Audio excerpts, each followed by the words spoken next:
Na ką, maratono diena prieš rytojos poilsio dieną nesibaigė turbūt taip, kaip mes norėjome.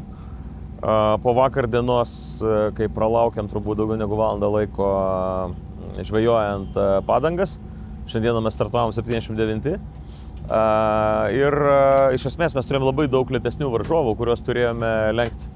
Tai visą dieną šiandien manau, kad tempas čia buvo tikrai neblogas, bet dulkės panašu, kad padarė savo, nes važiuojant vienu atkarpoj nepamatėme vienintelio ir milžiniško akmens, į kurį jau kai pamačiau, tai ta prasme supratau, kad jeigu ratu imsiu, tai mes galim verstis, tai tiesiog ėmiau automobilių centru. Automobilių centre yra visi pagrindiniai agregatai.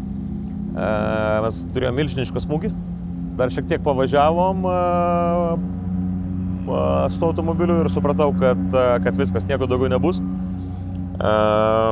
Norėjom susitvarkyti, kad finišuoti greičių ruožą, bet per daug dideli pažeidimai, kad mes tai būtume padarę patys. Tai priėmėm sprendimą evakuotis į bivaką ir dabar čionai žiūrėsime, koks yra verdiktas. Turiu negerų nuojautų, bet norime pažiūrėti ir viską pasitikslinti.